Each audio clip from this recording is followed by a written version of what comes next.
Happy Wednesday, everyone, and welcome to the kickoff of our FAFSA Fest 2023 campaign.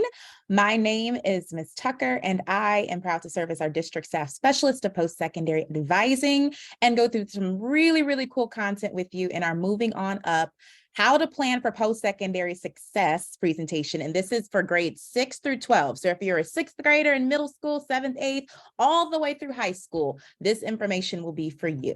I'm going to pass it over to Coach K to introduce herself, and we're going to get started. Good evening, everyone. My name is Tracy Kittle, and I manage our post-secondary advising work in Baltimore City Public Schools. And have been doing this for about 5 years. And this is one of my favorite conversations and one of the most important conversations. So if you are here, please give yourself a pat on the back for investing in yourself.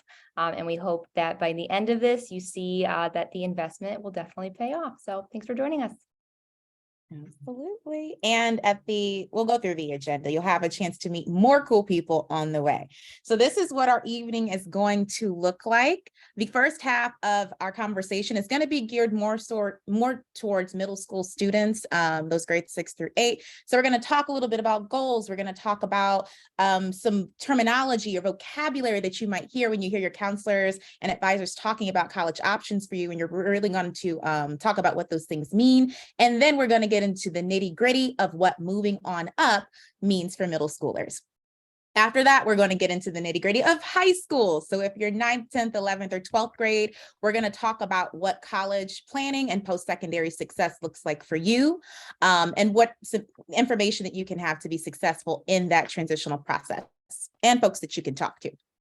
After that, we're going to go into an intro with our college experts, college and career experts, I should say, from a bunch of different really cool colleges and universities, and even the Maryland Business Roundtable. So thank you for joining us there. And lastly, we're going to wrap up with something super fun called Culture Tags. And if you've ever played that game for game night at your family's house, you know how it goes. But we're going to keep the rules on the hush now until we get to that game a little bit later on. But let's go ahead and get started. So the first thing we want to be very clear on are what the goals. You might hear us talk about college and career and post-secondary planning. What does all that mean? What is the ultimate goal? And our ultimate goal is that every student will have a post-secondary plan after graduation. Okay, that means that every student has an option, something that they're doing, a 2-year or 4-year college. They're going into direct employment. They are going into the military if that's something that they're interested in. But the goal is that every student has a tangible plan and outcome after they walk the stage at graduation, because life doesn't end there. It's only beginning. Okay, so that is our ultimate goal in tonight's conversation, is to think a little bit more strategically about post-secondary planning from where you currently sit. If you're a 6th grader, 7th grader, 8th grader, or high school, what does that actually mean? Then we're going to move into some definitions again around what post-secondary planning is. What does it mean to be college ready? And then ultimately, what does it mean to be career ready also? And our group is a little small tonight, so if you have questions, please feel free to drop them in the chat. And Coach K, if you don't mind reading them off to me as I toggle between screens. No problem. And just for your awareness, we do have a parent here or two with both middle school and high school students in their lives. And so this will be relevant for everyone. Awesome. Thank you for joining us. Thank you for joining us. Like we said, the group is small. So if you have questions, family or students, if you have questions, feel free to drop them in and we will definitely give them our attention. So the first definition we're going to look at briefly is what post-secondary planning actually means. We're moving into the language of post-secondary planning because we recognize that not every student is going to make a choice towards college or a career. There are a bunch of different outcomes and possibilities, so they all fall in that umbrella of post-secondary success. Post-secondary meaning after high school. What comes after high school? So post-secondary planning is the process of preparing for a best fit college, career, or military option after high school that marries your interests, your skills and abilities, the things that you're just naturally really good at with your aspirational goals, things that you want to do professionally, financially, and personally. So for example, when I was younger, I thought that I had desires to be a pediatrician because I like kids, okay? That went along with some of my interests and skills and abilities, but guess what I didn't like? science. What kind of doctor do you want if they don't really like science? So that's an example of how some of my interest, skills, and abilities may not have matched up with some of my aspirational goals. And I made a different pivot around what post-secondary planning and success looked like for me. I like kids, so I became a classroom teacher. There was a bunch of other things that went into that as well, but that's just an example. You have anything you want to add, Coach K? I think that's an excellent example as well. I think it's important to differentiate what's a hobby and what's a career. So much like yourself, Ms. Tucker, I wanted to work at the zoo and train the animals. And then I realized one thing might be something I like to do for fun and something different that didn't necessarily match my skill set. So thank you for bringing up that point, because that's an important area to distinguish. Thank you. Awesome. So that's our definition around post-secondary planning. So when we break down, remember we talked about the umbrella of post-secondary planning. There are college and career and military options. Let's talk about those a little bit more. So being college ready means that by the time a student graduates, by the time a senior graduates, they are equipped with the knowledge, the skills, and the habits. That means the know-how to be successful in completing that first year of college, which we know is our freshman year. So you're able to have the knowledge, the skills, and abilities to be successful in completing freshman level academic courses as you work towards your post-secondary credential, or that would be your bachelor's or associate's degree. Sound good? Awesome. Thank you for dropping those things in the chat. Next up, let's talk about what it means to be career ready before we get into more of our conversation. So career ready means that you qualify for and succeed in a post-secondary job training or education program that's necessary for your chosen field. So similar to being college ready, you still have those, you have the knowledge, the skills, the abilities to be successful in that coursework. It's very similar in the career ready side. So for example, if you say, I want to take a career pathway and go to trade school because I'm really, really good at what's my favorite thing? Doing nails for our young ladies who might want to pursue a nail tech pathway. Do you know the technical skills and abilities? Do you know how to lay acrylic? Do you know how to file? Do you have the skills and abilities to be successful and make my nails look good? Okay. There are tons of other examples if you're interested in being a CDL driver. You have the skills and abilities to operate heavy machinery and that, you know, the equipment in a truck without harming other people or yourselves. There are tons of things that we have to learn. So even though you don't go to a 2 or 4 year school, if that's not your choice and you choose a career pathway or a military pathway, there's still things you'll have to learn along that pathway to be successful. Sound good? Let's keep rolling.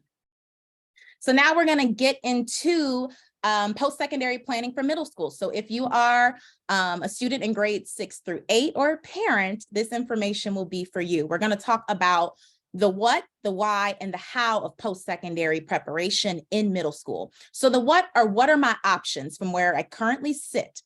What are things that I can start thinking about as I think about what comes after high school, even though I haven't made it there yet? The why is why does thinking about college matter now if I'm only in middle school? And we're going to give you some really cool information that I think you guys will be intrigued by.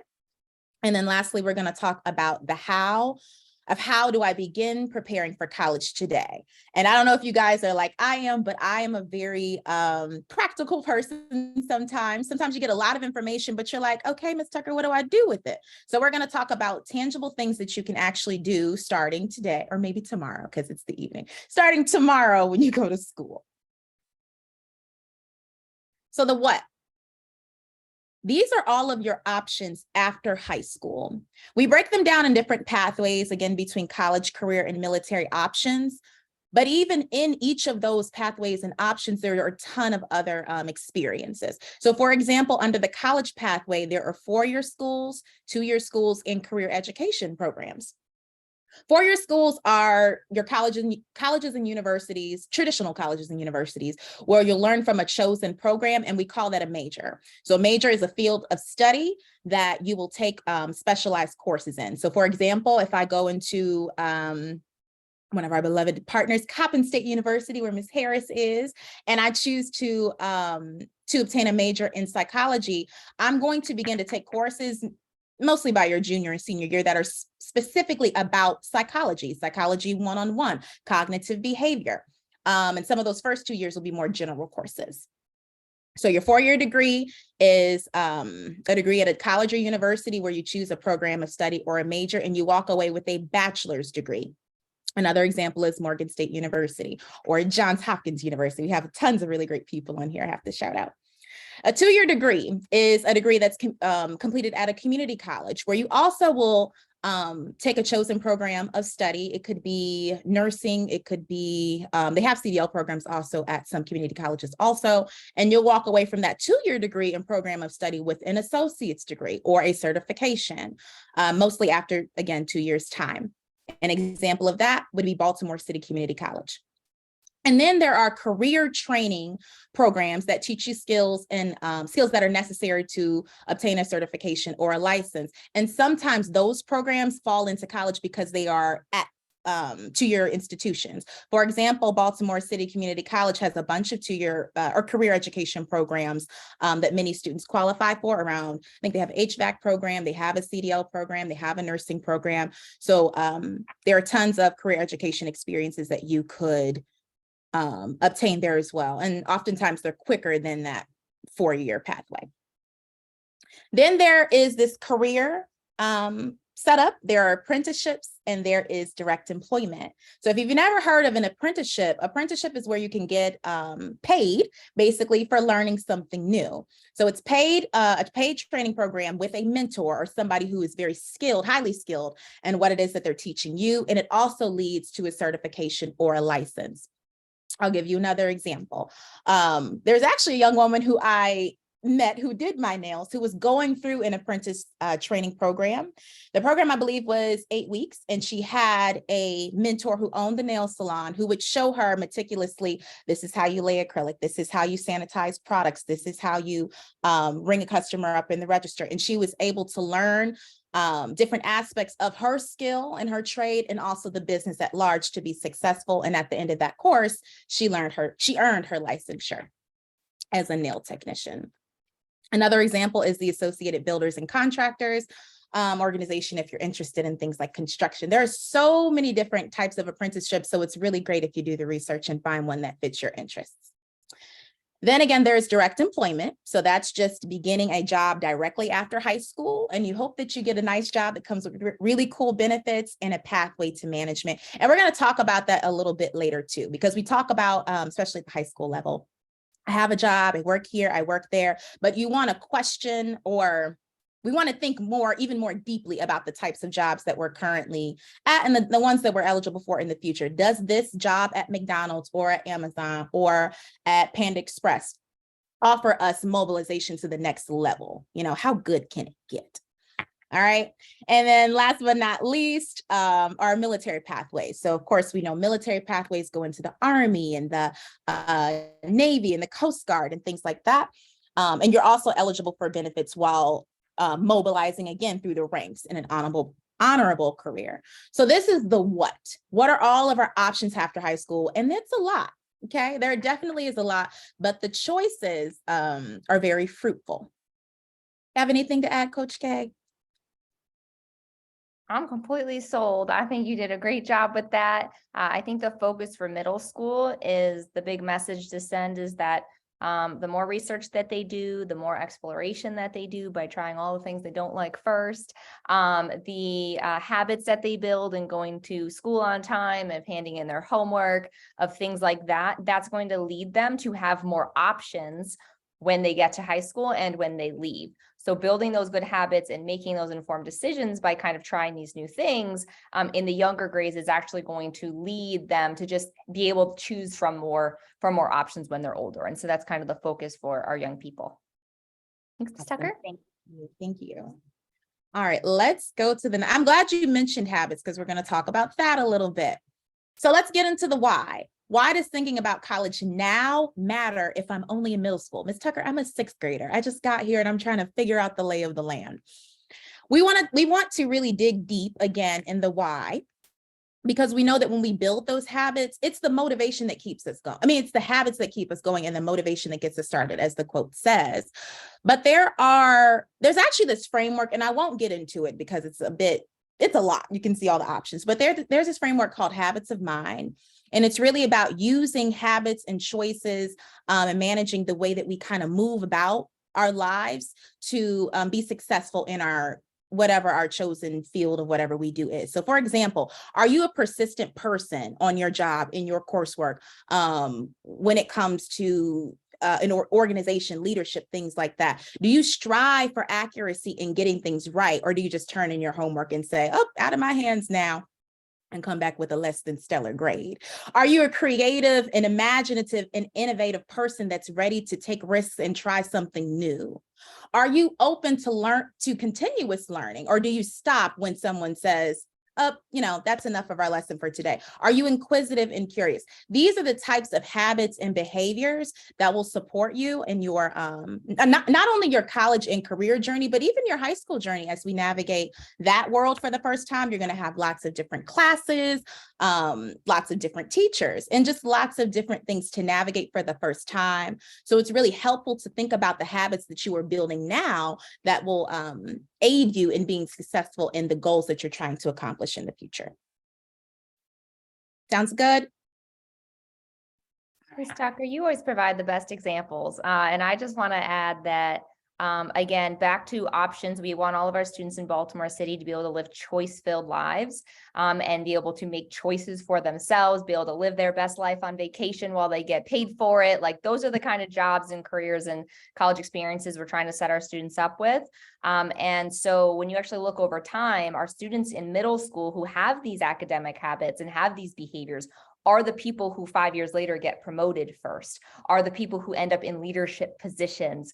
It's not just about the college credential, but it's actually the habits, the way you advocate for yourself, the way that you care about the integrity of doing the job that you're asked to do well. And so over time, people think it's all just about a title or who you know, but it's also about the way that you show up. And so practicing, we know habits take a long time to build.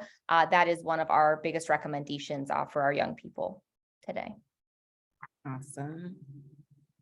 And if that doesn't convince you, then hopefully this will. So there's also data that goes into the why of our post-secondary options and making sure that we have strong options. But there is data that comes down to the percent value of your overall lifetime earnings. How much can you make over the course of your lifetime based on the level of education that you have? And the chart highlights for us the variances or the difference in education. So for example, if I have a high school diploma, my potential earnings over the course of my lifetime may be 500,000 versus if I walk away with a bachelor's degree or maybe even an advanced degree, more than that, I double my lifetime earnings over the course of my one lifetime. Additionally, the same thing for income, family income that's under the poverty line. You can see that there are differences based on the level of education that often, it's not always, but often there are differences in the level of education and overall income that you can earn. Good. And remember, we have an intimate group, so if you have questions, feel free to drop them. All right, lastly, let's wrap up our middle school conversation with the how. So again, I told you, I'm not just going to leave you out there.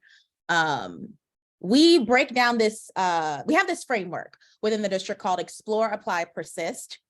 Explore is all about exploration. Have you been on a college campus? Have you made a connection? Have you seen what your future, how bright your future can be? Under the apply, are you taking challenging courses? Are you a part of extracurricular activities? Are you applying yourself in your coursework? And under the persist model, I wrote the same thing, but there are tons of different things you can do to persist. One thing I would highly recommend is pre-college programs. I'm sure when we get into our snapshots, Hopkins, you can talk about any pre-college programs that you have, Coppin, Morgan. There are tons of local Saturday academies if you're interested in things like that also. Okay, so this is the how. If you'd like to take a picture or a screenshot, think about how you can expose yourself to different opportunities, how you can apply yourself, and how you can persist when things get tough. Okay, And lastly, these are also some tools for success. So we won't go into this too much, but there's Naviance. That's a career planning and exploration tool that you will encounter with your counselors and post-secondary advisors. Their mentoring has been proven to support students not only in academic success, but in obtaining college goals. There's work-based learning. About work-based learning is basically, how would you describe work-based learning, Coach K?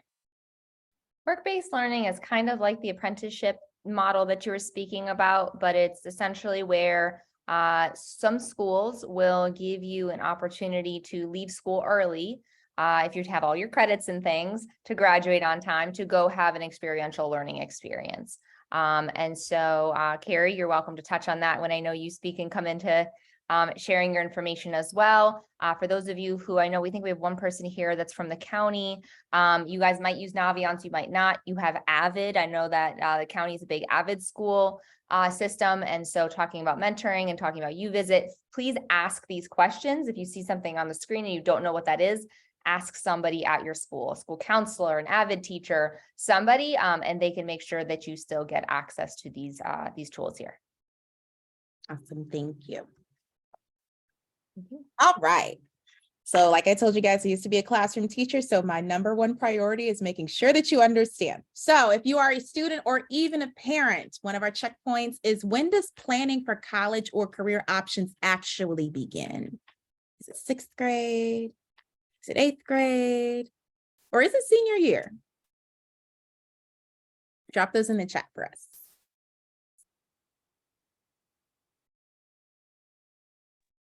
What are our answers? Right. Ms. Williams came in here hot right at the end and already talking about some winning answers here. Oh, we got 2 6th grades. We got 2 6th grades. Okay. Can I get one more? Get a third contender? Third contender. Any other guesses? Or do you disagree and it might not be any one of these? Okay, in 5, 4, 3, 2. Let's see what the answer is. Correct. It is 6th grade. Very good. The real thing is that post-secondary planning can begin even earlier. We can talk about kindergarten. Are you reading books on a daily basis? Are we exposing our students to possibilities and careers and college experiences at an earlier age? But the bare minimum we really want to focus on is 6th grade, as our students begin to take more challenging courses and begin to have different educational experiences as they go into high school. So 6th grade is our sweet spot. Thanks, Coach K. Yeah, drop your school name in the chat and we can get you something sweet. So if you're ready to make a move, high school, you are up next. If I have high schoolers that are here, can you drop an "I'm ready" in the chat? I just want to see where we are with it. Do I have any high schoolers that are in the room or in the virtual room? And tell us what high school you're coming from.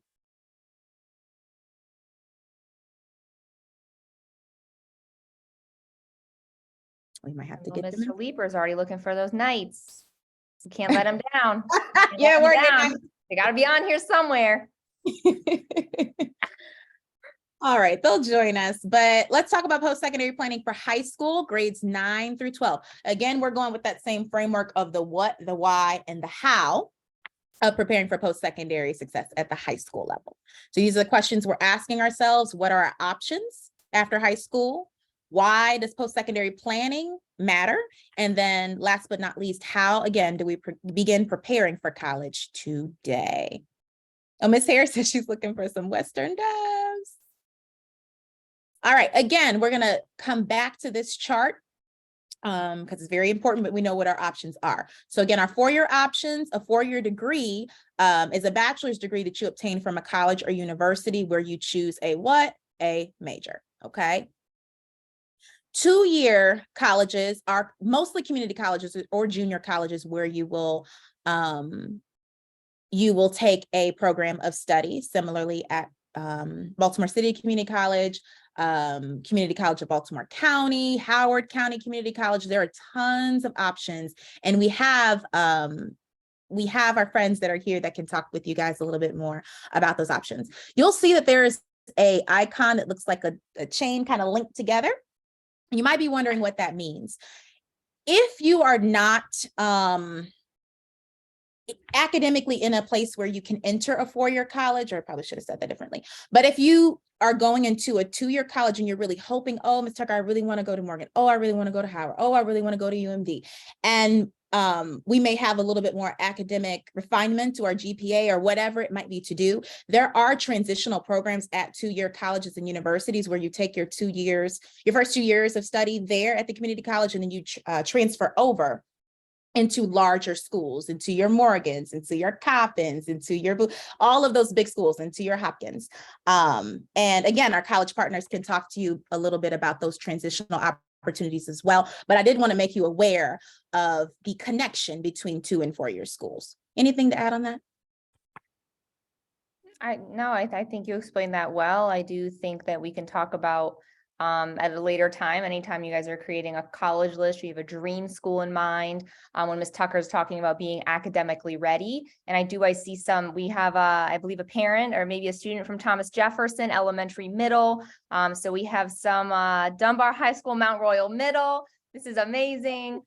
So one of the things that we're really trying to do in Baltimore City specifically is, because we have the choice process, people talk about the composite score.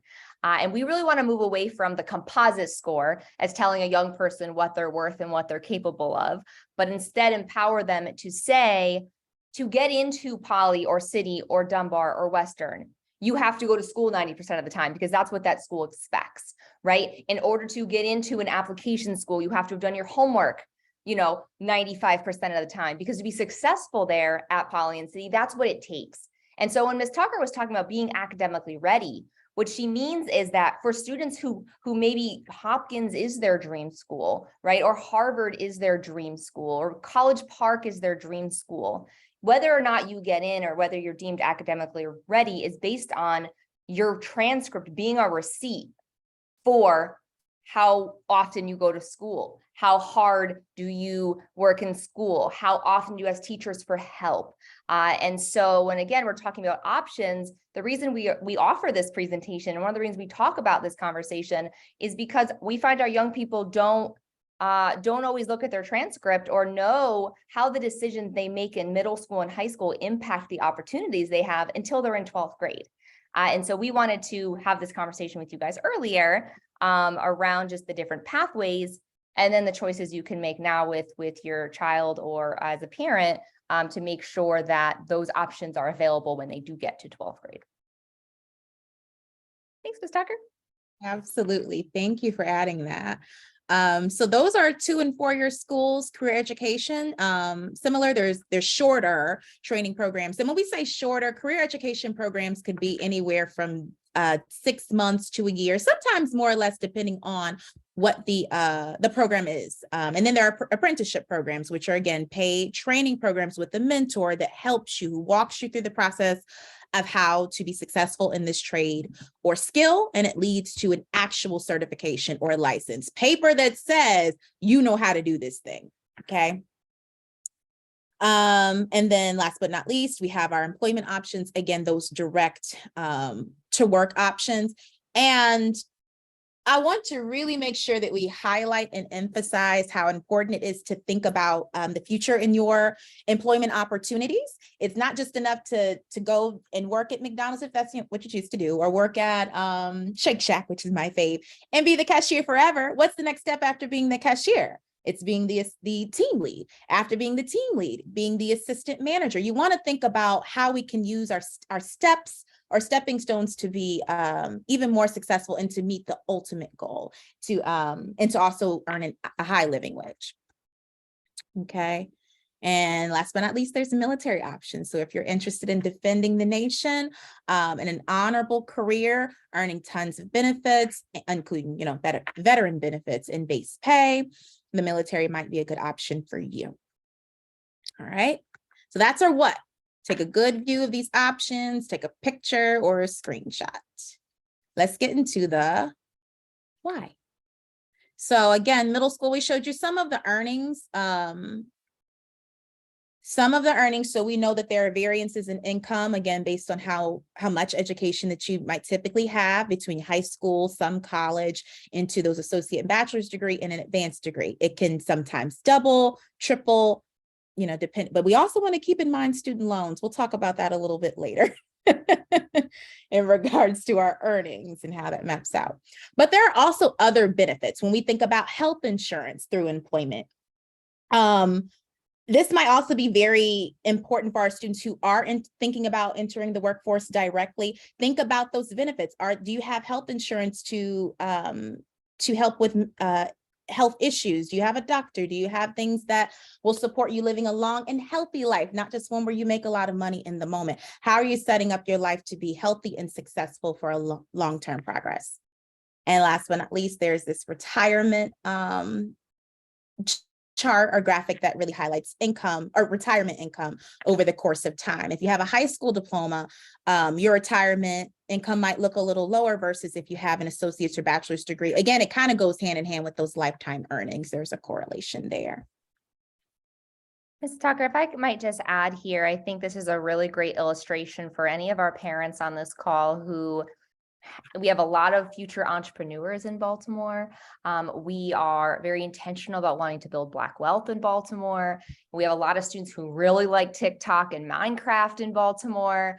And so this slide right here is really helpful for any parent who wants to navigate a conversation as well about the fringe benefits that they may or may not be able to get with sort of these quick access to digital media careers that our students are pursuing. Because the reality is when a student says, I want to be a YouTube star, the reality is that's actually happening and they actually know people that are doing that, right? But the question is that career, is becoming an entrepreneur, if you want to own a business and you want to work for yourself or you want to work for TikTok, how are you making sure you have health insurance? How are you making sure you're saving for the future? How are you making sure that you're able to have these safety nets that are going to help you build wealth over the long term, right? I know it's a very complex concept for maybe a young student to understand, but there are important questions there around kind of that long term that's going to be important. So we hope these graphs just give a little snapshot at that conversation. Yes, they're very interesting to look at and to talk about more. So if you have questions or insights that might come up, please make sure that you either ask us in the chat or at the end of our presentation, we'll have plenty of time for Q&A to, to highlight and discuss a little more. All right.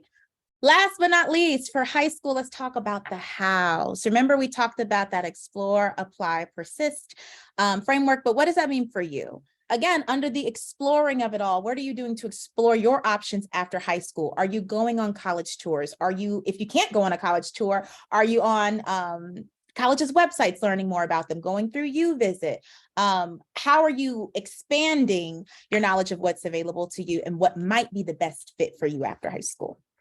And then there's apply.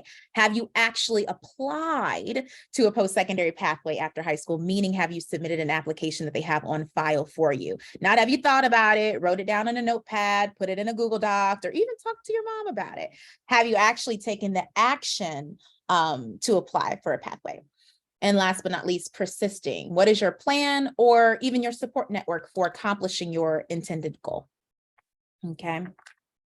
So again, for the how can you begin preparing for college today with this new knowledge in mind?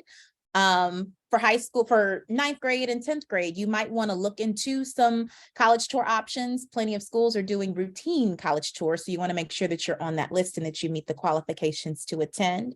And again, there is a virtual platform called UVisit, and this is really important for parents too. If there are schools that you can't quite get to, a school that's in Georgia or Florida or wherever it might be, UVisit is a great option to explore campuses that you wouldn't be able to see in person. They use, I can't remember what you call it, but some sort of artificial intelligence to navigate the campus. So you're able to go on the campus and swivel around, see the library, see the cafeteria, and they actually have tour guides, pre-recorded tour guides, of course, that walk you through the campus. It is very high level. And several of our college partners are on UVisit as well. So Hopkins, Coppin, and Morgan for sure, I think are on UVisit. So check them out on there too. Morgan comes through with that step show though, so make sure you look at that. It's so cool. It is so cool. You can see dorms on UVisit. Again, like I said, go into cafeterias, see the study halls. Very, very cool. And it's free. Who can say no to free? For our high schoolers under the Explore framework for 11th and 12th, you want to look into college rep visits. If colleges are coming to your school, that's a great opportunity to use those habits of mind that we talked about.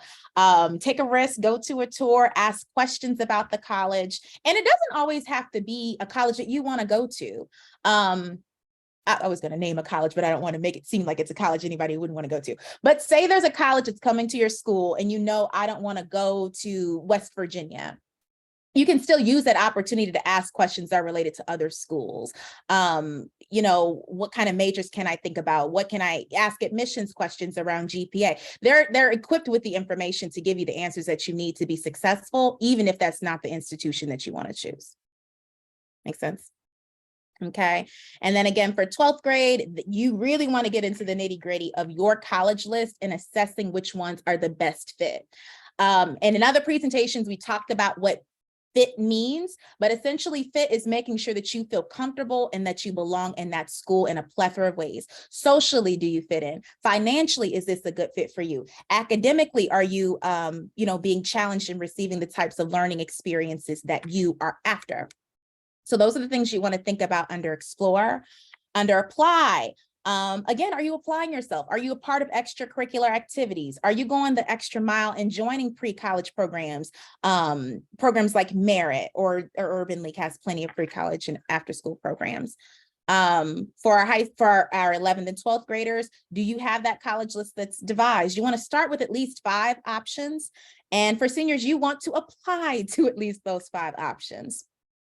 And last but not least, under Persist, what are you doing to take it all to the next level? 9th grade, again, are you taking challenging courses? And we don't just say it for no reason. Taking challenging courses denotes to a college that you have what it takes to be successful here, that you're willing to push yourself and engage in something they call rigor. And it makes you a more competitive fit sometimes for certain colleges as well. Have anything to add around challenging courses, Tracy? I think you hit it, and I'm going to leave it to our guests, who I know may talk about something called an upward trend. Stay tuned. Stay tuned. All right. And then lastly, for 10th and 11th, you guys are going to be taking the PSAT during that time. So ask your school counselor about that and preparing for those tests, and then SAT prep options as well. And then last but not least, for our seniors, it's coming soon.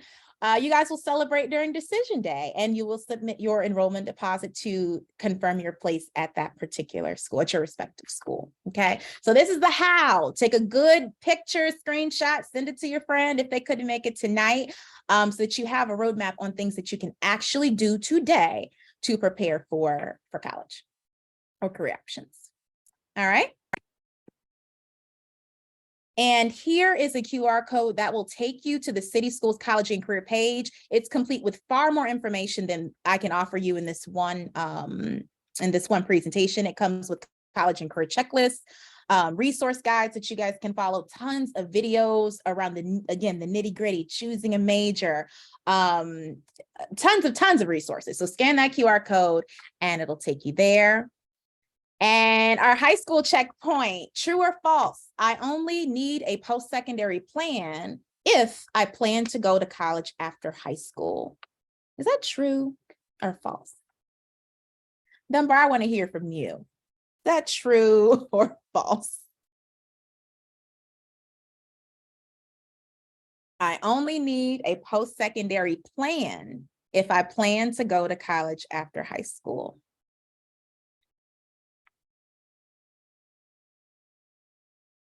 Nobody wants to take the risk? Dunbar's coming through for me again here. I got a little DM. It says false. We got a false. We got another. We got, yep, false. All right.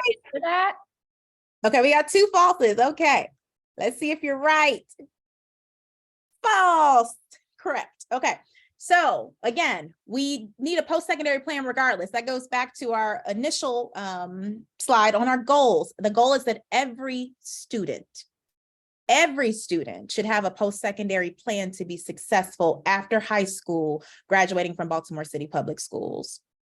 Okay, we want all of our students, again, like Coach K said, to live choice-filled lives, and that begins with having options and developing a framework of possibility for after your high school graduation. It doesn't just stop there. All right, so now I'm going to get into something really cool and introduce some really cool folks. We have several college partners that are with us tonight to talk about their institutions and give you guys some tidbits as you think about your college and career planning. And we're going to start with Coppin State University. Woo! I'm going to pass it over to you, Ms. Harris, to introduce yourself. Good evening, everyone. My name is Janelle Harris. I am the Associate Director for First-Time Student Admissions at the great Coppin State University, where I am a proud Coppin alumna. So today I will be sharing a little bit of information about the institution, and I hope that if you have any questions, you will make sure to put them in the chat box so we can answer them. But I am also joined by our Associate Director of Financial Aid, Ms. Quantavious, we call her Monique Hill. And she is also on the call as well to talk about financial aid options at Coppin State University. But I'm not going to hold this up any longer. So just a little tidbit about Coppin State University. We are a part of the University of Maryland, University System of Maryland schools. So we are partner schools with College Park, Bowie State University, Towson University. They are all in our system. So we all provide good quality education for Maryland students. Coppin State University just does it at a more affordable price. We are the most affordable four-year institution in the state of Maryland. We do have a smaller or more intimate campus feel. So we have approximately 2,200 students enrolled. So you have a smaller classroom size if you are choosing to have a more intimate classroom experience where you can get to know your peers better as well as your professors. And so our student to teacher ratio is 13:1.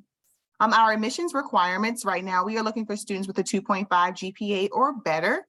And if there are any seniors on the call, we are still accepting applications, and our application is 100% free. No waivers are needed. You don't have to put in any waiver codes or ask your guidance counselors for any application codes.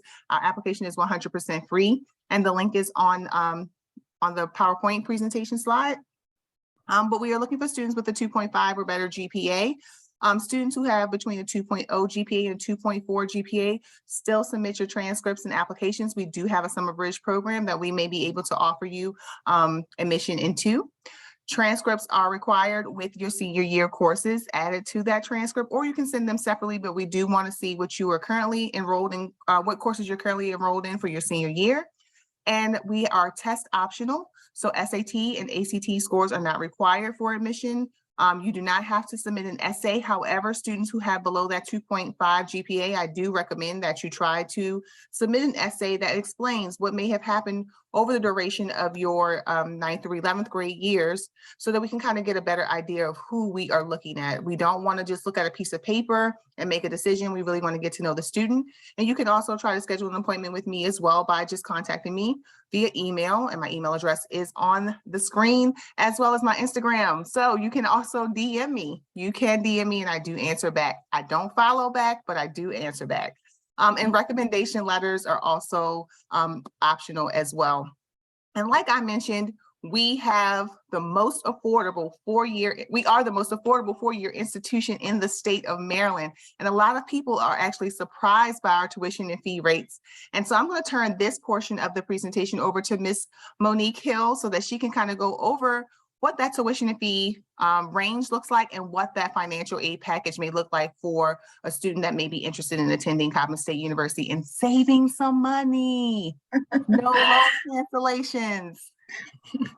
Hello, you guys. I hope you guys are doing wonderful today. So, as Janelle did state, we are the most affordable college in the state of Maryland. So, if you want to stay on campus and go full time with a 0 EFC, you get the EFC once you complete the FAFSA form.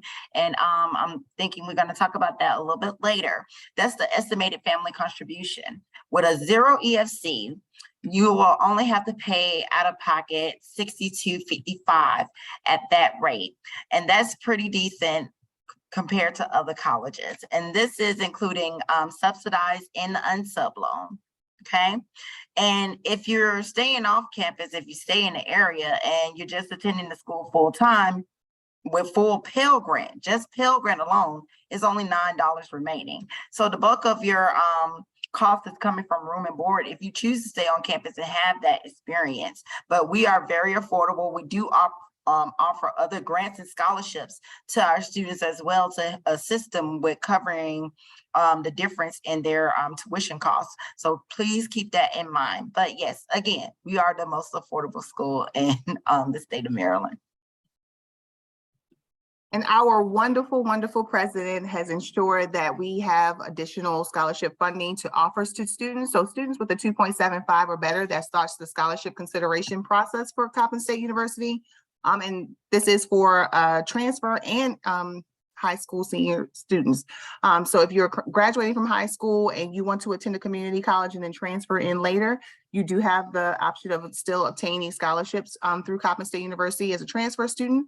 And then high school students, the same thing, 2.75 or better GPA will get you consideration for scholarships. Now these scholarships do range from partial to full, and the higher the GPA, the higher the consideration. And when we are looking at students for scholarship awarding, we do look at the rigor of the academic courses. So whether they're taking AP, IB, or honors classes, we want to see that on the transcript as well.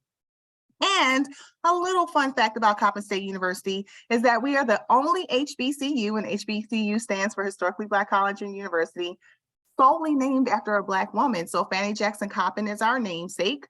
And she was born enslaved, purchased her freedom, knew that education would get her further in life. And so she was one of the first 3 African-American women to graduate in the country from college. And she was the first woman and African-American to be a superintendent of a school district, and that was Philadelphia schools, public schools. And so we are proud to have her as our namesake. That is fantastic. I did not even know that last fact about Miss Fannie Jackson Coppin. I'm going to be telling that to everybody I know now. Did you know Coppin is actually started? Well, you know, I love that. Thank you guys so much. If you have questions for Coppin, drop them in the chat, guys. This is awesome. Thank you, Janelle and Miss Monique. Next up, Morgan State University. Do I have Morgan State here? Woo, woo, woo. Thank you guys. Hello. Can you hear me? Yes, we can hear you now. This is Mr. Leeper from the Financial Aid Office, and I don't want to follow Coppin. I was like, I don't want to follow Coppin. We're all state schools there, like in the USM system. Morgan is one of, and what do we have, about 12 to 14 state schools? So I consider us sister brother schools. So, I don't want to compete, but we are considered a national treasure. There are only about 8 in the country. And what that means is I was here for 2 years and the president kept saying it. And I'm like, what does that mean? And why do I keep saying it? Well, that means that the United States of America has deemed our university to fall in line with the strategic goals and all the things and values that America represents. And there are only 8 national treasures in the entire country. So I was very proud when I came in to hear that. I did not know that Dr. Martin Luther King said his I Have a Dream speech here first on our campus. We have a lot of history, but in terms of coming to Morgan, I love the fact that you all were speaking of 2-year colleges because we are a big gateway for 2-year colleges, but we're a program called CASA, which is Center for Academic Success and Achievement. We look for diamonds in the rough. So, despite our GPA requirements and our essay requirements, although I don't work in admissions, I've kind of been doing this for a long time. So I have been a director of admissions, as I shared with you all. I got pushed into financial aid 30 years ago. So we have a program where it's almost like a summer boot camp. And we find that many of those students turn out to be very successful. In terms of attendance, in terms of cost, Maryland State, in terms of Maryland State residents, I'll be honest, they're the students who fare the most in terms of funding because we get a lot of funding from Maryland Higher Education Commission. which we know is also where the misfit is for undocumented students. So we get millions and millions of dollars from Maryland Higher Education Commission. For an in-state student, you're looking at roughly, it depends on your dorm and your meal plan, but you're looking at roughly, $15,000. And I can say without even speaking to my vice president or my director that we would definitely fund at least a third of that and assisting you right in the door. Now, I'm a huge scholarship fan. And one of the things I love about this is that I always say to my students, I wish I could have spoken to you in the 10th and 11th grade. I have a scholarship plan and I don't have long, so I'll throw out a few tidbits, and I know this just is Morgan specific. One last thing, this year we did work our second largest freshman class record in the history of Morgan. We had 9,200 students, and believe it or not, at that time, I'm so glad my colleague, Mr. Monroe, has joined us. There were 2 counselors who handled, so I had 3,100 students as opposed to just a small alphabet, just something to brag about our office. But we really, really value students who come here because they want to be here. It's such a difference. You can see the students who want to be here. They're active, they are involved. And I always say to them, you've had partners to get you to this stage. You had the legal guardians, parents. Now you have partners to get you across the stage. And that's what we look at ourselves as. We try to send a message to our students that we are your partners. So just a tidbits for everyone for scholarships. Over the years, I've kind of developed my own scholarship plan. I used to be a scholarship director at another school, but I brought it here at Morgan and helped several students get full ride scholarships. I'll make it real quick. You all have the internet. We didn't have the internet. I had to go to the library and look at a book. I can't believe, you can go onto these social medias and find a friend from 19 years ago. I think you can take time to sit down and apply for scholarships, and they're more mental than physical. Students will apply for 20 scholarships. They don't get a scholarship. It's like, okay, I'm done. No, there is no number. Everything you see is a scholarship. It's probably the average. I think I almost swerved my car when I heard this that was left on the table just in 2018-19 was something like $3.8 billion. Everything you see, Geico, Amazon, Nike. I would start with the companies first and write a simple essay, have someone review that essay, and you want it positive. These are not the days that, oh, I'm so poor. No, what are you going to do to change the world? The $20,000 renewable scholarship that I helped one Morgan student get from Coca-Cola was because she said she was going to cure cancer. And maybe she will, maybe she won't, but I certainly as a company would want to be associated with her. And many of these companies cannot spend their scholarship dollars on other things. So you're costing them money by not applying. It's not always merit-based. My daughter, who's now married and with children, got a $10,000 from T. Rowe Price scholarship just because she applied. So it's not all merit-based. And then you can also apply by who you are, a woman in sociology, a Black woman in sociology. And what happens is it turns into a skill. I would like you to start off with just 2 or 3 a day and stop. And then wait 2 or 3 days and stop, and keep a Word document of all the companies, everything you see on TV. If it doesn't apply to you, let it go. And to finalize that with my 3 big no's, do not pay for anything. In fact, there's a running joke I always tell my students, if someone asks you as a scholarship for money, I'd say, I'm asking you for money, why are you asking me for money? So scholarships should be free. The second thing is, do not ever give your social security number.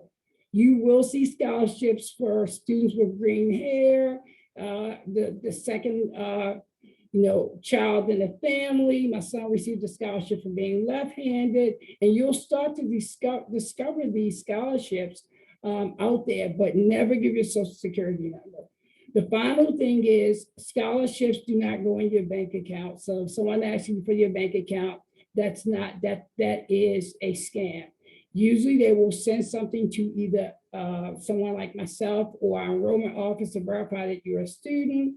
There are two types of scholarships that are external, refundable, and non-refundable. Non-refundable means they're simply just going to pay for tuition. Refundable means they don't care what you do with it. Non-refundable, generally what we do is we'll take away your loans and apply that scholarship so you can have it. What we do this year, our scholarship pool increased tremendously, probably by a couple of $100,000. As many of you know that are Baltimoreans, Tom Joyner, the longtime disc jockey, retired a few years ago specifically to help HBCUs, and his scholarship, as well as Thurgood Marshall scholarship, has been added to our list. And we have a great set of new dorms, Thurgood Marshall dorms that are awesome, a little pricey, but they are awesome. So if anybody has any questions, I don't mind putting my name and email and telephone number. Any questions about financial aid in general? I'm so glad we're starting early because time does go by fast. So you definitely want to be prepared. I would say that is the biggest challenge I run into with dealing with college students. They're just not prepared. Mr. Monroe, do you want to add anything? Yeah, just to pick up on Mr. Monroe, I'm the newest addition to the financial aid team at Morgan State. And just to pick up right where Mr. Leeper left off,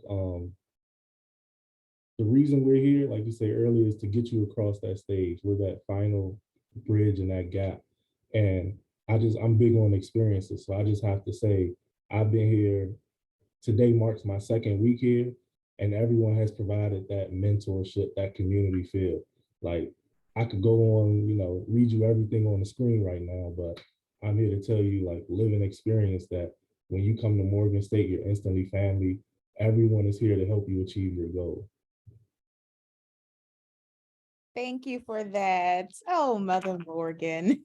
We love you guys. Thank you so much for that information. We're going to keep on rolling in our college snapshots and go to Johns Hopkins University.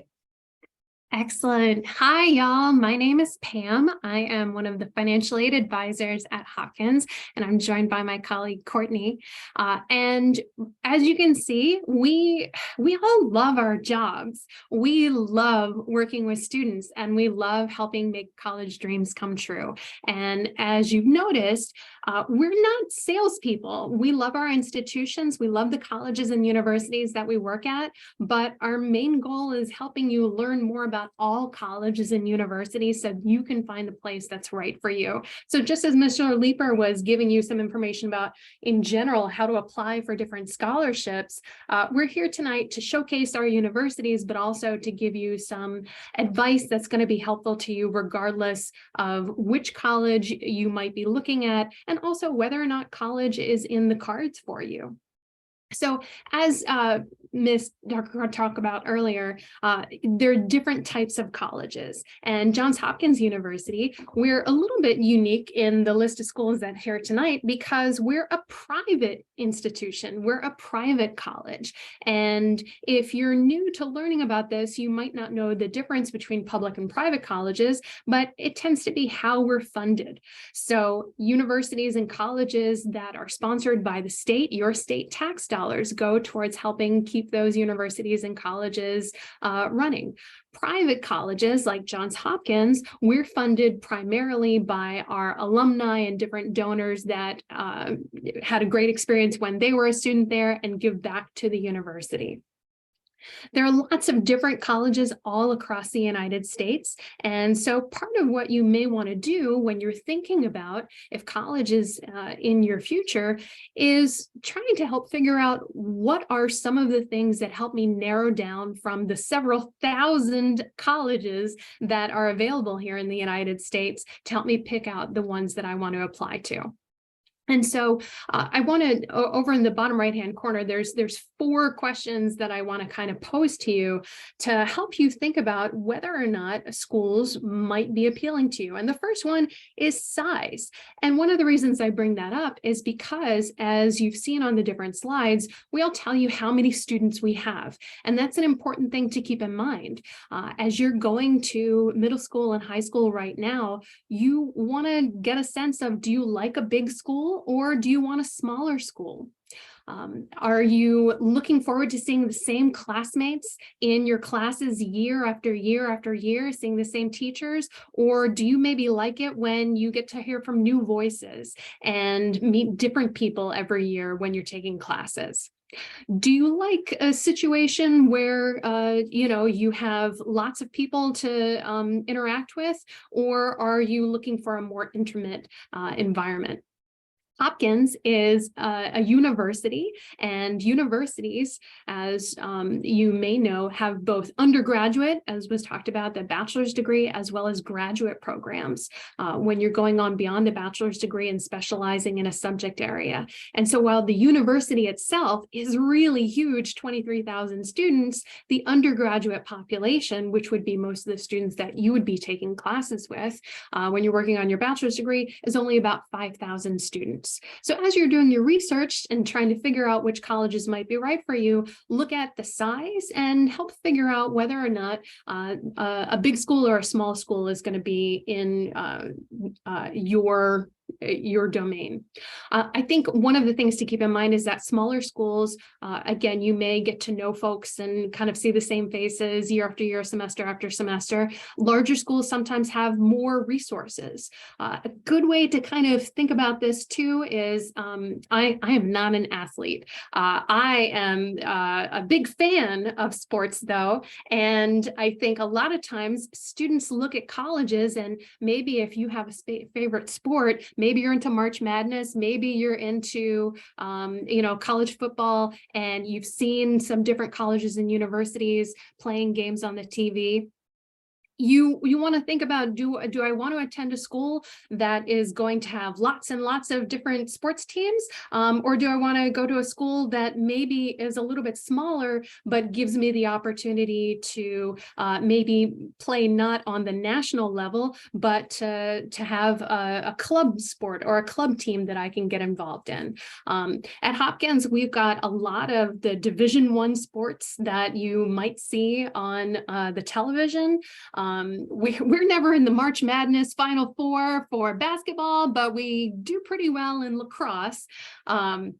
But I think we also have just fun clubs and sports teams that are available. So with all of the students that attend there, different interests that have bubbled up, we've got a Brazilian Jiu-Jitsu team, a dragon boat team, a rock climbing team, and a Quidditch team, which is, if you've read Harry Potter, where I think you run around on a broom, and I'm not sure exactly what it is. But so size, how big is a school, and therefore how many different opportunities are available for you? The other thing is distance. And we're all here because, we're your Maryland schools. We're here in your backyard. You may want to branch out though and go a little bit further from home. I was a homebody, and so I went to college really close to my parents, but my brother and sister could not get far enough away. And so one of them went out of state, and the other one went to a school that was 5 or 6 hours away. One of the things you want to think about as you're trying on different colleges for size is how close do you want to be to home, and whether or not you want to have that on-campus experience. As was mentioned before, living on campus, living in the dorm room, that's an interesting and unique part of the college experience that you may be interested in trying out. I think one of the things to also keep in mind is that if you're traveling outside of the state, the distinction between public colleges and private colleges does get to be important. If you are a Maryland resident going to a Maryland state college, then you're going to be eligible for in-state tuition. However, for private colleges like Johns Hopkins, we have the same tuition for everybody. It doesn't matter where you're from. And so if you're attending a private college out of state, then you're definitely going to want to look into the types of financial aid that they have available. As you can see, we're expensive. I have to tell you, we are really expensive. However, we have one of the most generous financial aid programs in the entire country. And so we look at your family's financial circumstances and make sure that we're asking you to contribute what you can contribute, and Hopkins covers the rest. You'll see down there in the fun facts that there's a particular program called the Cummings Scholars, renamed recently after Representative Elijah Cummings, may he rest in peace. for Baltimore City and DC public school graduates, where if your family is making less than $80,000 and you're offered admission to Hopkins, then you're paying absolutely nothing. Everything is covered by financial aid.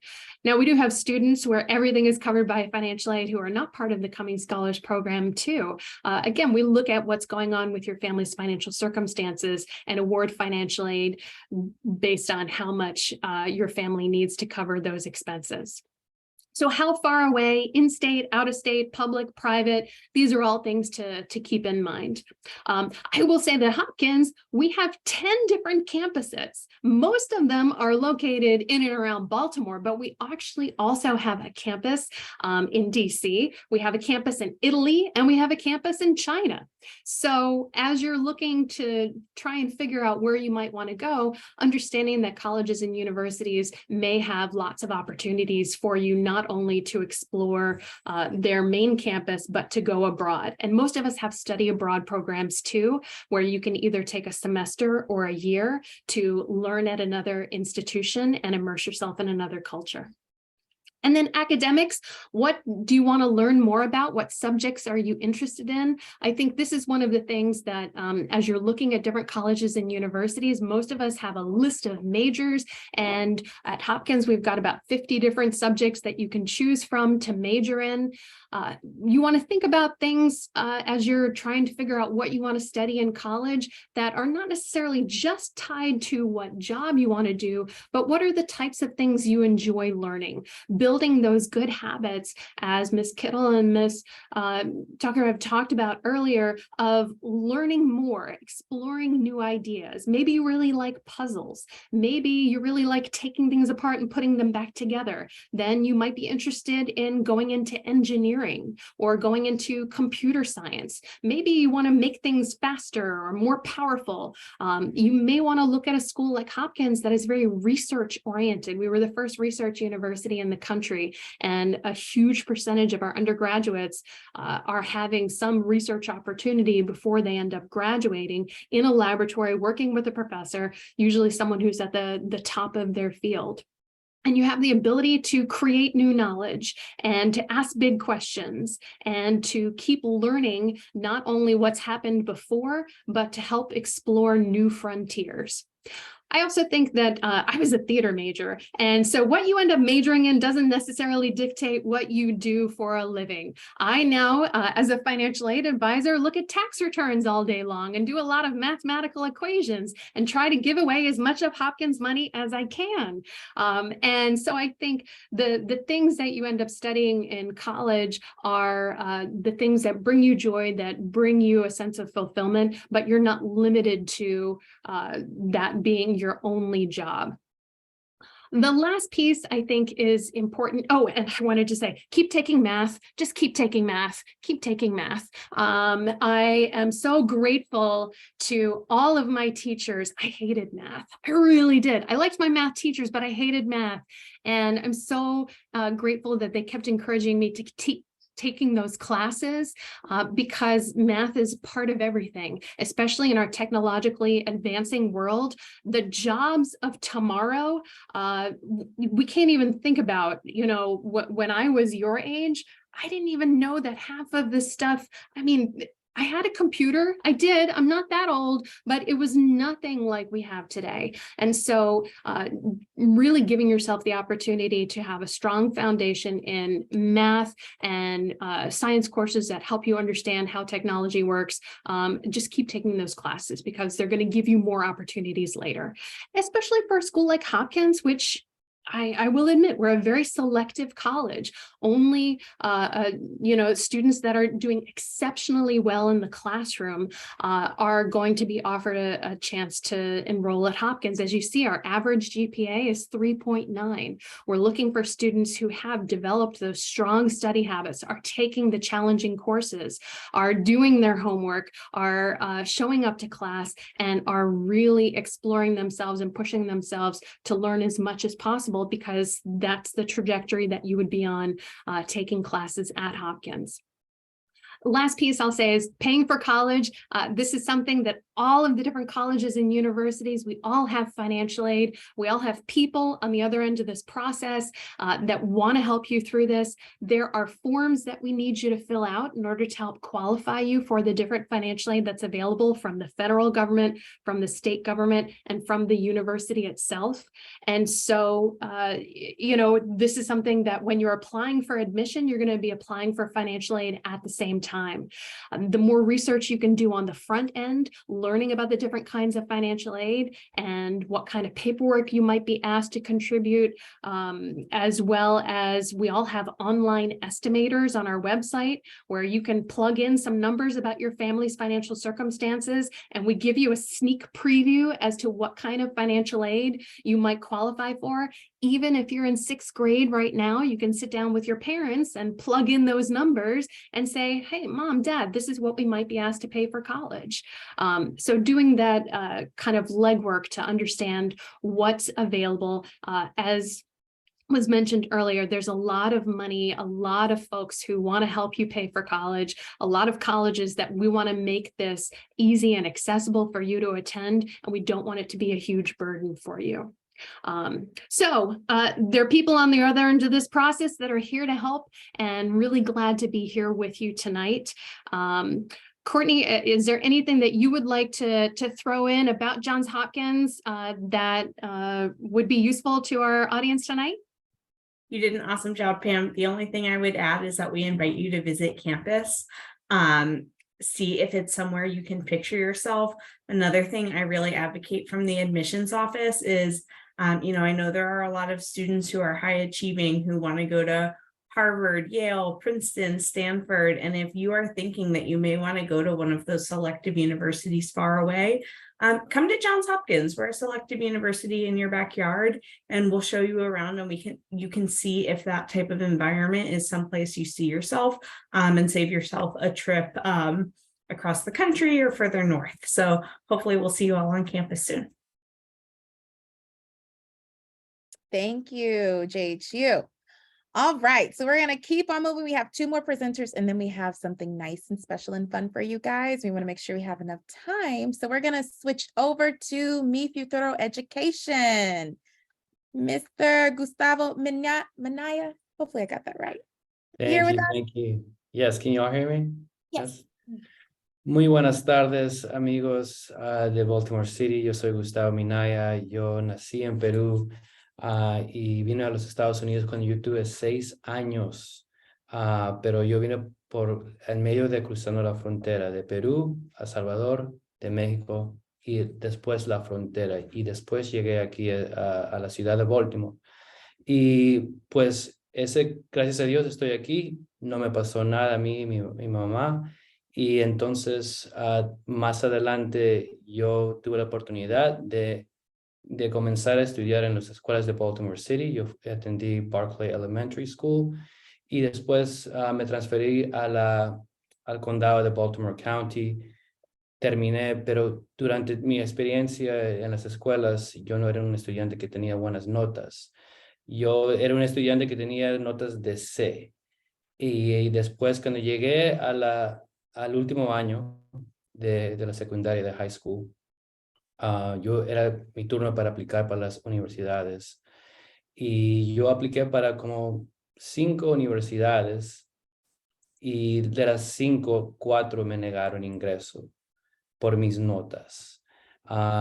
Y me chocó eso muy fuerte, pero de ahí decidí cambiar mi hábitos, mi pensamiento sobre la educación, y decidí comenzar en un community college que se llama CCBC, el Community College de Baltimore County. Me fue muy bien ahí, me transferí a la Universidad de Towson University, y ahí es donde saqué mi licenciatura en Administración de Negocios. Les cuento eso porque esa es mi historia, y les quiero decir que sí se puede, que no importa dónde comienzas o por dónde vienes o qué idioma hablas o qué religión practicas. Lo importante es la meta, tu destino, dónde vas a terminar. Entonces, yo creo que de eso nació este consultorio que tengo yo aquí, que se llama Mi Futuro Education, que básicamente es My Future Education.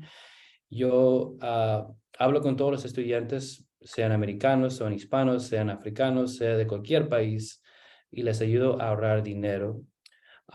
Pero aquí están mis páginas y también doy muchos consejos para la educación superior.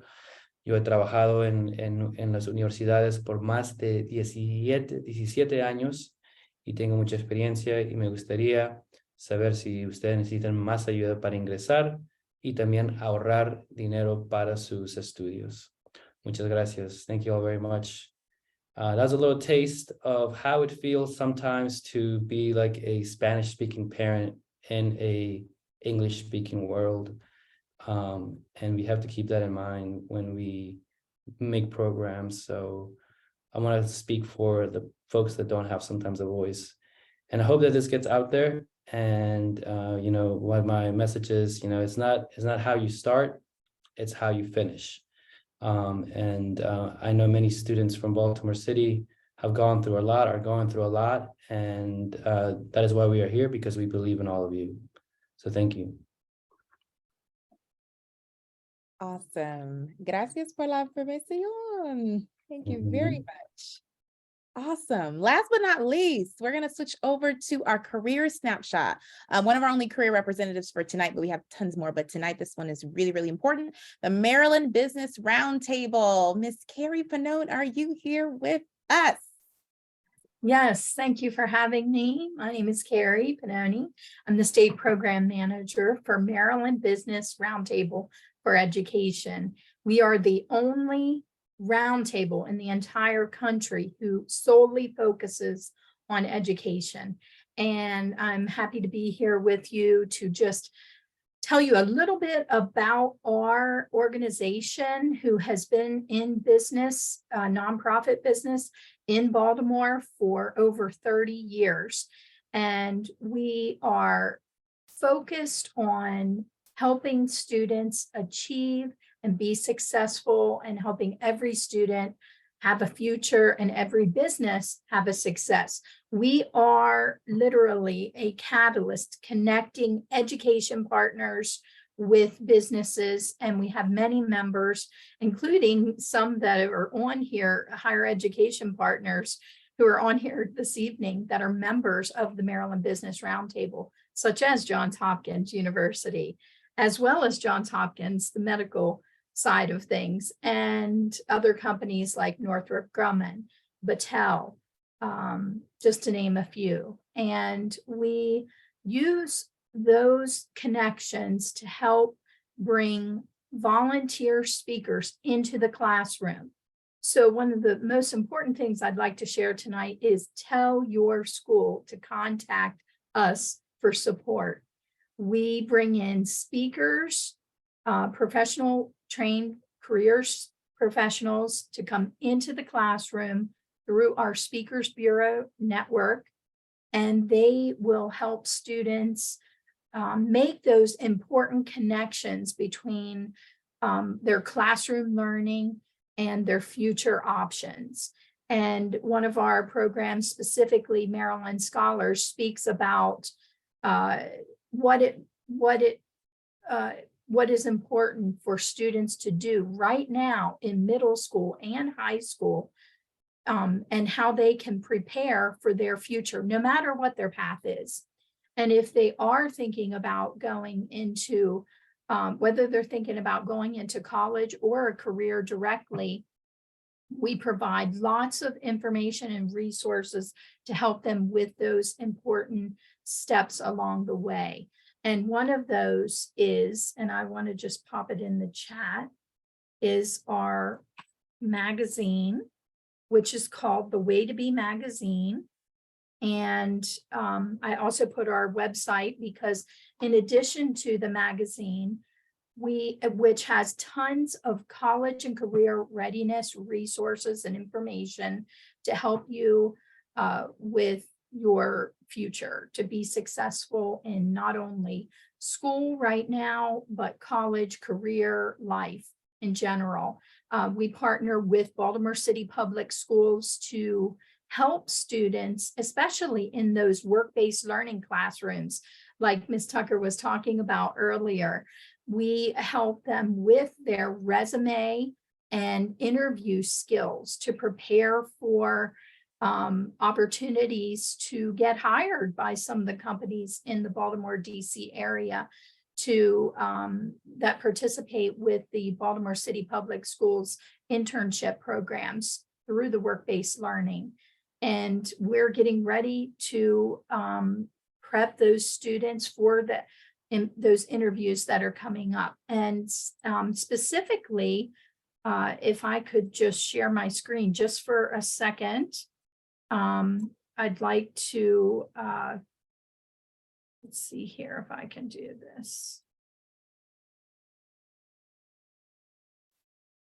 I just want to share our magazine and show you that it is filled with lots of great resources and lessons that middle and high school students can use. What does it cost to live? Start thinking about that. All the expenses that it would cost to live on your own beyond high school or college, and what some Maryland jobs pay. And right now, what can you do? Well, courses matter, choices matter, your grades matter, your transcript matters, your attendance matters, not just to future colleges, but for employers who look at transcripts. So essentially, this magazine is a great way to go over these important checklists. What can I do in 8th, 9th, 10th, 11th, or 12th grade for that destination graduation to help you get to the goal of graduating from high school first, and then helping you with those important next steps of whatever your path may be, whether it's career or college. And essentially, I'm going to stop sharing right now, but I just want to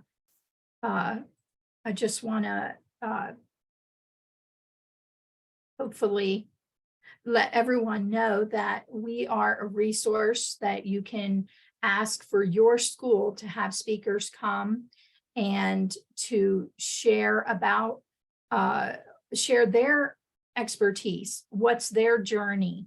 One of the most important things I can say is no matter what path you take, become a lifelong learner. Always be willing to learn, work on those skills, because every employer, if you are going a career path, they're looking for those important soft skills that are required for any job: communication skills, teamwork skills, problem solving, creativity, critical thinking, adaptability. Can you work well with others, and collaborate? Those are types of skills that will be important no matter what path you take. And especially employers are looking for those top skills in any candidate. So work on your skills. We can help with that magazine. If you turn to page 36 through 39, there's resume and interview prep pages that students can use, and tips to help you with those important life skills. So, and we know you're not going to keep the magazine forever, of course, but that's why we developed an app. And our Way to Be app is free to download on the App Store for 13-year-olds and older.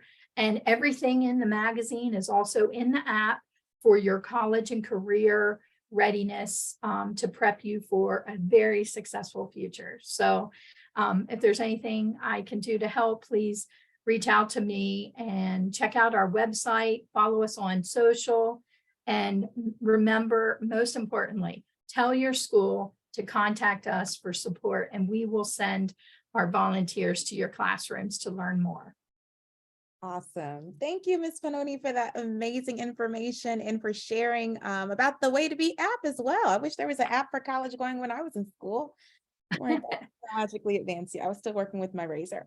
All right, so last but not least, we have something really, really cool in our final minutes together to share with you guys. We have a game that we're going to play with each of our college experts, and you guys can feel free to type in the chat and play along with us as we go. It's a college and career for the culture game. So remember, I said if you've played culture tags before, you should be familiar. Each of our college experts are going to see an acronym show up on the screen, and they're going to have to guess what the acronym means, and they're going to answer an important question around the significance of that word or that phrase. Okay, so college experts, if you're ready, when the acronym comes up on the screen, you'll raise your hand, come off mute, and answer or give us the correct answer, and then answer that question. Sound good and ready to go? Awesome. All right, our first category is around college admissions. So we learned a ton of information. You're going to find these common terms around college admissions, and you should know them. So drop your answers in the chat again, and let's get started. First one, GPA.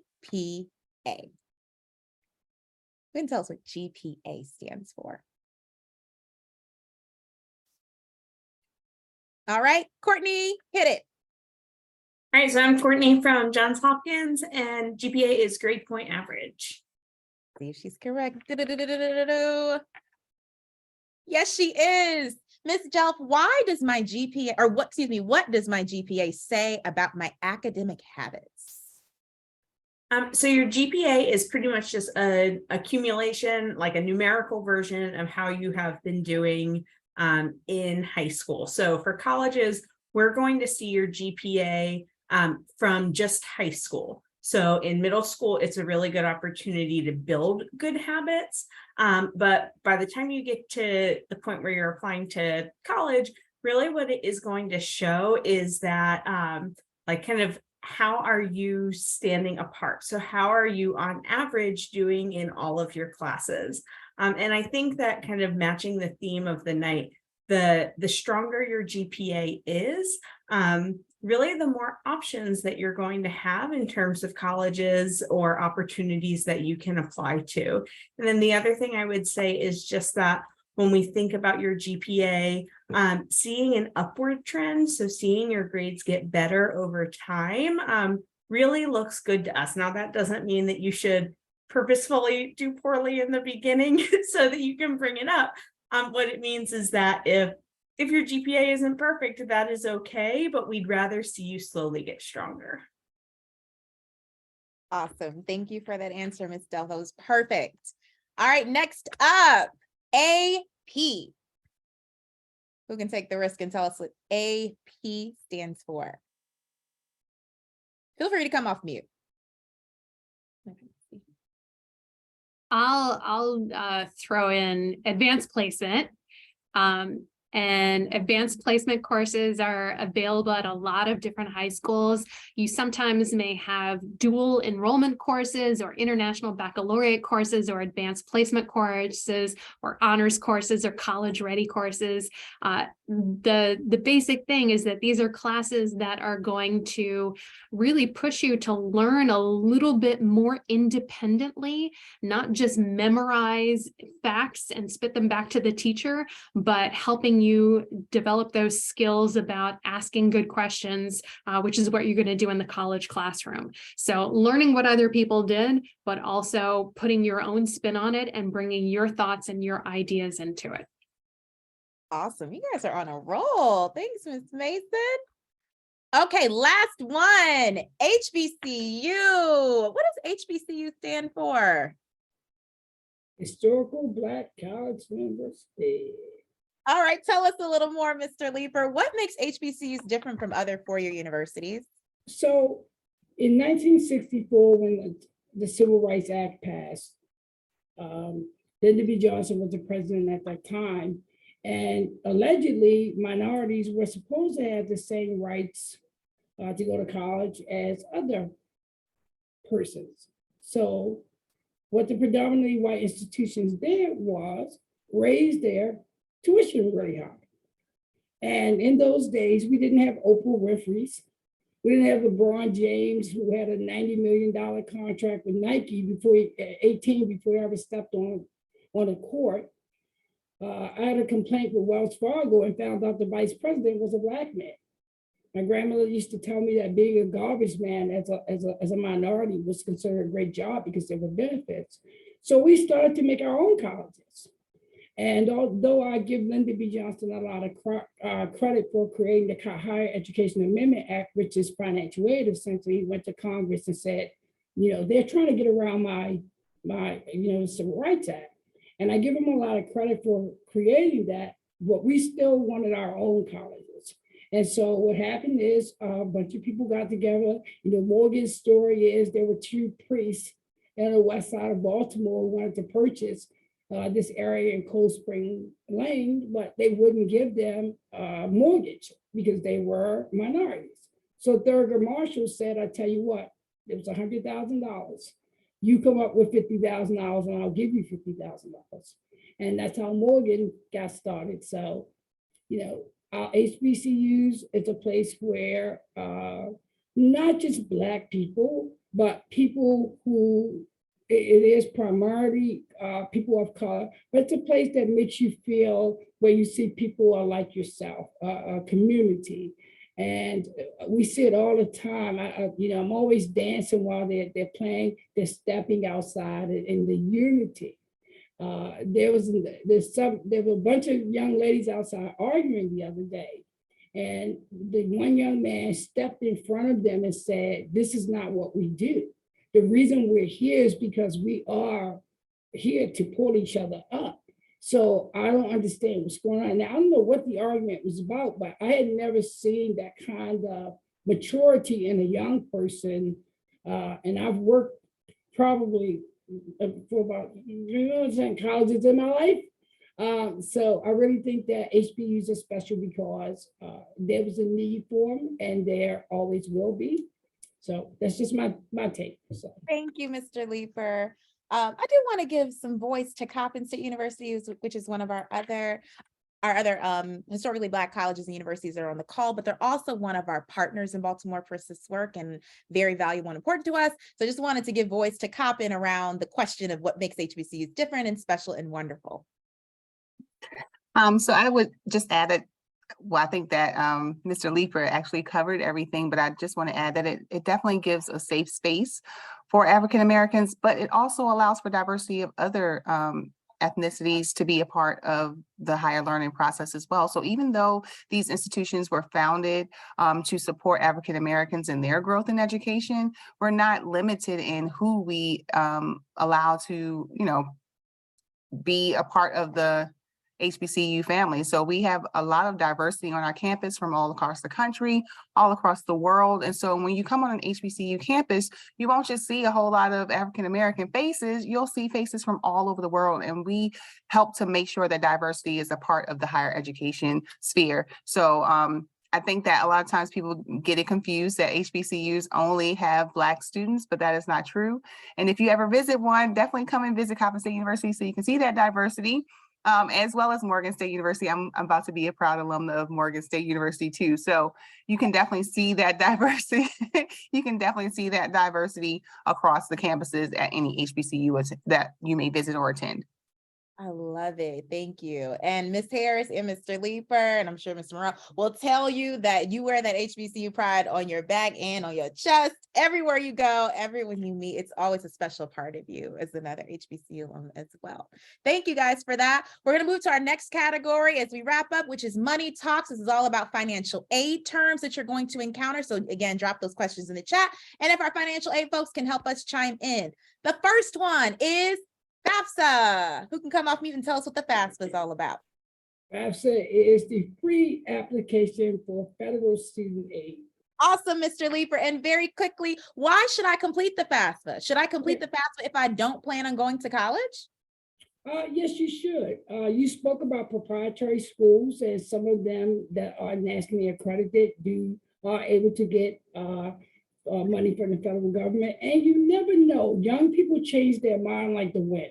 So if you do your FAFSA early, like October 1st when it comes out, and say you're not even thinking about going to college, all of a sudden your friend says, hey, look, I think you can at least start your general requirements at a community college and pay $97 a credit.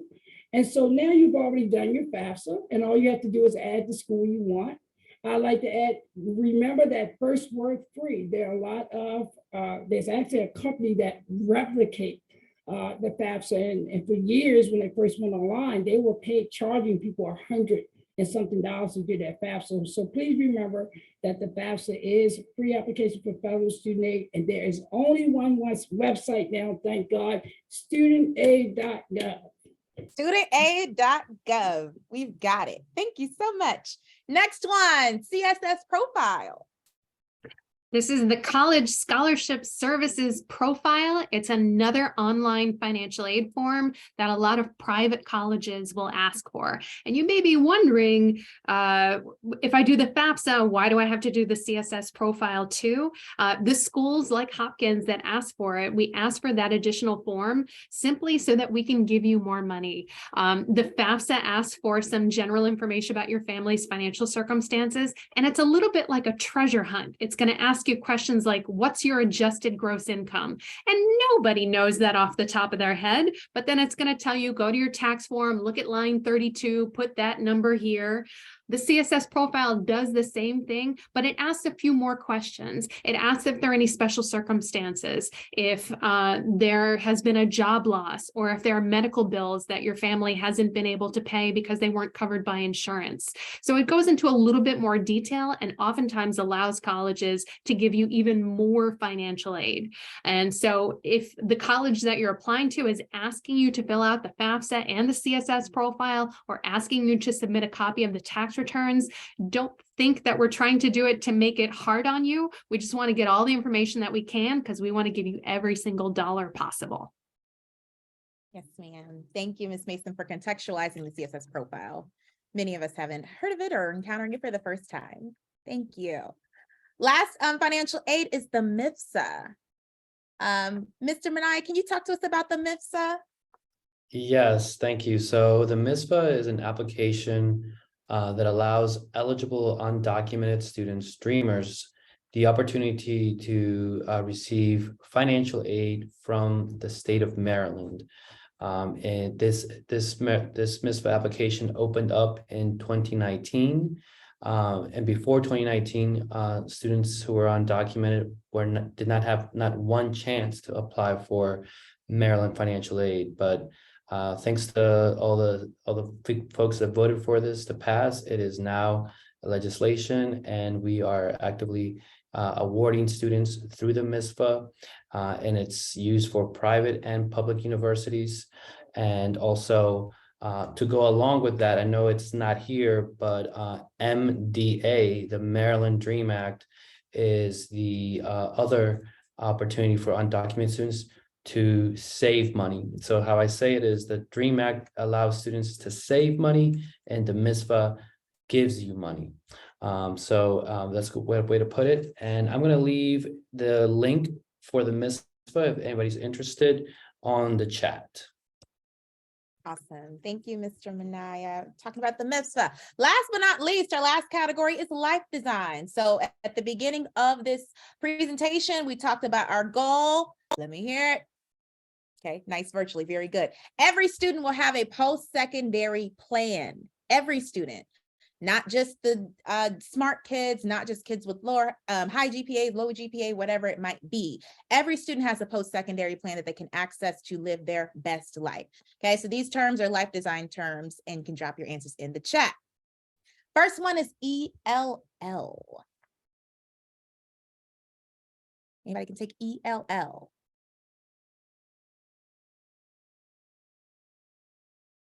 Oh, nobody knows ELL. Oh, go ahead, Mr. Manaya, please. English language learner. Okay, what academic supports are available to ESOL students on, we'll say, traditional college campuses, most college campuses? I'll let my colleagues answer that from the universities.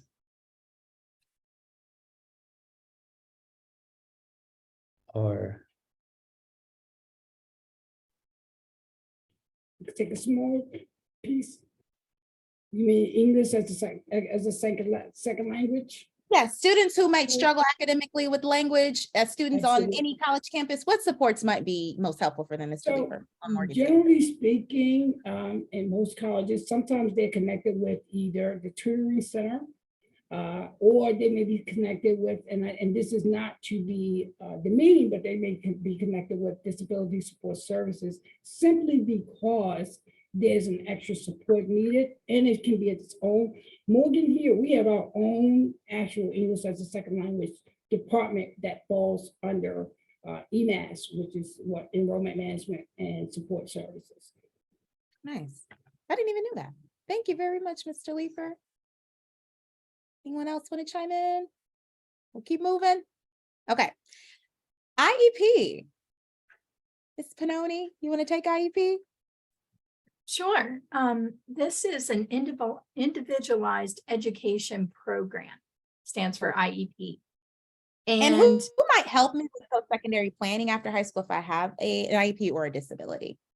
Well, that's the big difference between being in middle or high school compared to post-secondary, where the school advocates for you in setting up these special plans, education plans and goals for that meet their special needs. And in college, though, or post-secondary, the big thing is you have to advocate for yourself. And you are the one as the student or family member to help reach out to the direct college or university person to help you advocate for if you need any accommodations or to develop a special plan. Those IEPs and 504s in middle or high school do not automatically transfer to college. So you have to work with the college to get any special plans or accommodations in place. But they definitely have folks at the colleges to help you with making sure that you have a plan in place. And I'm going to pop in the chat 2 excellent resources. Doors from the state of Maryland not only will help you with these plans, but also they have jobs only for students who have an IEP or 504, even in high school and throughout their college years, to help you with a vocation and career training, professionalism skills, all of it. And they help you work through it step by step. So, and Maryland Transitions is also a great resource. So I popped those in the chat for you. Thank you so much, Ms. Pannoni. And I love that you said that keyword is advocacy, and that when you get to the college point, you really have to speak up for yourself, go to the right people, ask the right questions, and don't be afraid to do that. So thank you for highlighting the advocacy piece for us. Yeah. Last but not least, before we get out of here, is MSP. Now, this is a hardball that I did add at the last minute, but does anybody know what MSP could possibly stand for, including Coach K? MSP. No one? No one. Who is okay. that? Was that you, Gustavo? I was gonna say Morgan State Pride, but I guess I'm wrong. Oh, you got a new term, Mr. Leeper. He likes it. Morgan, we can go with Morgan State Pride. MSP is the Mayor's Scholars Program. The Mayor's Scholars Program runs at Baltimore City Community College and is a tuition-free initiative on behalf of Baltimore City Community College, where you can obtain a certification or an associate's degree completely free. Pays for books, pays for tuition, all of the things. So the Mayor's Scholars Program, if you're looking at 2-year experiences or you're trying to figure out what you want to do after high school, the Mayor's Scholars is a great opportunity and a program to still be connected to post-secondary planning and to be in a college environment while you work towards your anticipated goal. Anything you want to add on that, Coach K? No, but if you are undocumented and you also apply, I believe, through YouthWorks, you can go for free And MSP also stands for Maryland Scholars Program, which is also a full ride at Goucher College. And so that is a second acronym there, but it is definitely an asset for our city. So thank you for sharing it with us tonight. Thank you. And it was a bonus for a reason. All right, good job. And thank you for playing college and career culture tags. So we're going to leave some time and space for Q&A, but you can also send us emails. If everyone can drop their emails in the chat, that would be great. And maybe we can put together a resource sheet for students and families who might see this after for the replay. But we want to say thank you and that we are glad that you joined tonight's presentation, and then we hope you got some really strong and quality learning from tonight's talk about post-secondary planning and things that you can actually take away today. And I want to thank all of our college partners for taking the time on their busy evenings during dinner to have these conversations and support our students across the district. So thank you guys very much. And I'll pass it over to Ms. Kittle to wrap us up. I would also just like to thank our dedicated parents and our dedicated students and our viewers who are coming in the after hours to watch this. Just to very quickly sum this up, I know this was a longer presentation full of so much rich information, but there is a lot of money out there. I mean, a lot of folks in our school who are here to support our students in finding affordable pathways, that there are multiple pathways to the same destination. We exposed you to some of those options and possibilities. We talked through match and fit, making sure that you're making post-secondary decisions that are financially smart, that are academically fit, that are socially fit, that feel culturally inclusive, that feel psychologically safe. Whether you are an ESOL student learning English, whether you have an IEP documented disability, if you were born in the United States or you were not, if you self-identify as a person of color, there is a space for you in any college, in any institution, in any business that we can help connect you with. And so again, a lot of the exploration pieces were talked about today. And I think even as was discussed, that setting yourself up for options, making sure you have those good grades, going to school on time, handing in your homework, all of those things are going to create pathways for you to have options that are going to lead to a family supporting wage. Things change all the time. And so I like what Pam mentioned around this is a treasure hunt. It's a treasure hunt for all of us. And so again, Ms. Tucker and I work in the City Schools Office of College and Career Readiness. So our information is in the chat. And we are connected to all of your schools and all of the staff in your schools and all the partners here today. So if anyone has follow-up questions, please reach out to Alexis and I.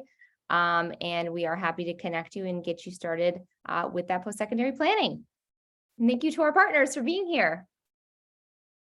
All right. Bye. Thanks, Ms. Tucker.